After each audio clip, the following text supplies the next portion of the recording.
ఎన్నికల ముందు రాజమండ్రి నగరంలో గత వైసీపీ ప్రభుత్వం అప్పటి ఎంపీ పేదలందరికీ ఇళ్ల స్థలాల కోసం పట్టాలు ఇచ్చారని, కానీ ఆనాడు స్థలాలు చూపించలేదని, నేడు కూటమి ప్రభుత్వం వెంటనే పేదలందరికీ స్థలాలు చూపించి వారికి గృహ నిర్మాణం చేపట్టాలని సిపిఐ జిల్లా కార్యదర్శి తాటిపాక మధు డిమాండ్ చేశారు. స్థానిక ఇందిరానగర్లో క్వారీ శాఖ సమావేశం టి నాగేశ్వరరావు అధ్యక్షతన జరిగింది. ఈ సమావేశానికి ముఖ్య అతిథులుగా మధుతో పాటు జొట్లు లేబర్ యూనియన్ అధ్యక్షుడు, జిల్లా సహాయక కార్యదర్శి కుండ్రపు రాంబాబు, నగర కార్యదర్శి వి కొండలరావు విచ్చేశారు. ముందుగా వారి ఏరియాలో నెలకొన్న ప్రజా సమస్యల్ని శాఖ సభ్యులు నాయకత్వానికి వివరించారు. మధు మాట్లాడుతూ ఆనాడు ఎన్నికల ముందు వేలాది మంది పేదలకు పట్టాలు ఇచ్చారని, వారందరినీ ఆన్లైన్లో రిజిస్ట్రేషన్ చేశారని, కానీ స్థలాలు ఇప్పటికీ చూపించలేదని మధు ఆవేదన వ్యక్తం చేశారు. అంతేకాకుండా మున్సిపాలిటీ అధిక ఇంటి పన్నులు వసూలు చేస్తుందని, దీన్ని తగ్గించాలని కోరారు. కరెంటు బిల్లులు తగ్గిస్తామని ఆనాడు టీడీపీ అధినేత చంద్రబాబు హామీ ఇచ్చారని, వెంటనే కూటమి ప్రభుత్వం కరెంటు బిల్లు తగ్గించాలన్నారు. సిపిఐ జిల్లా కార్యవర్గ సభ్యులు కె శ్రీనివాస్, ఏఐటీయూసీ నాయకులు రమణ, ప్రకాష్ తదితరులు ఈ కార్యక్రమంలో పాల్గొన్నారు.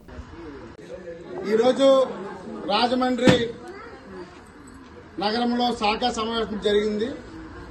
దాంట్లో మేము కమిషనర్ గారికి మా విజ్ఞప్తి ఏంటంటే, ఎన్నికల ముందు ఎంపీ భర్త గారు వైఎస్ఆర్ పార్టీ ఈ రాజమండ్రిలో చాలా మందికి పట్టాలు ఇచ్చింది. ఆ పట్టాల మీద రాజముద్ర ఉంది, ఎంబర్ సంతకం ఉంది, అన్నీ ఉన్నాయి. ఎన్నికలు అయిపోయినాయి, వైసీపీ ప్రభుత్వం పడిపోయి కూటమి ప్రభుత్వం వచ్చింది. ఇప్పుడు ఆ పట్టాలు ఏం చేయాలో మాకు అర్థం కావట్లేదు. ఎందుకంటే మీ అందరం ఇళ్ల స్థలాలు లేక, అద్దెలు కట్టుకోలేక మేమందరం బాధపడుతున్నాం. ఈరోజు రెక్కాడితే డొక్కాని పరిస్థితి. ఏ రోజు పోతే ఆ రోజు బతుకులు. అందుకని మేము కోరేది ఏంటంటే, ఇప్పుడు నెగ్గిన ఎమ్మెల్యే వాసు గారు కానీ, లేదంటే మాజీ మంత్రి బుచ్చయ్య గారు కానీ దయచేసి ఆ పట్టాలకు స్థలం చూపించండి. మేమేమి వైసీపీ కార్యకర్తలం కాదు, సామాన్య ప్రజలము. రెండోది, మీరు వాలంటీర్లు వేశారు, 3 నెలలుగా జీతాలు లేవు. ఈ జీతాలు వెంటనే విడుదల చేయమని కూడా కోరుతున్నాం. మూడో అంశం వచ్చినప్పటికీ, ఇన్ని పట్టాలు ఇచ్చినా బిడ్డలు పుడుతూ ఉన్నారు, పెద్దలు అవుతున్నారు, పిల్లలు అవుతున్నాయి.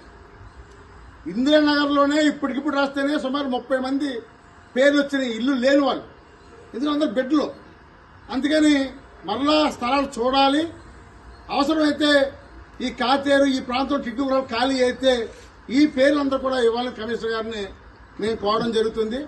అలాగే ముఖ్యంగా మహిళలందరూ కూడా మా ఉచిత బస్సు ఎప్పుడు ఇస్తాన డబ్బులు మహిళలు ఎప్పుడు ఇస్తారో అడుగుతున్నారు. అందుకనే అయ్యా చంద్రబాబు గారు, మీరు చాలా సీనియరు, మిమ్మల్ని నమ్ముకుని ఓట్లేశాము. అందుకని మీరందరూ కూడా ఎన్నికల్లో ఏదైతే హామీ ఇచ్చారో ఆ హామీని నెరవేర్చాలని మేము కోరడం జరుగుతుంది.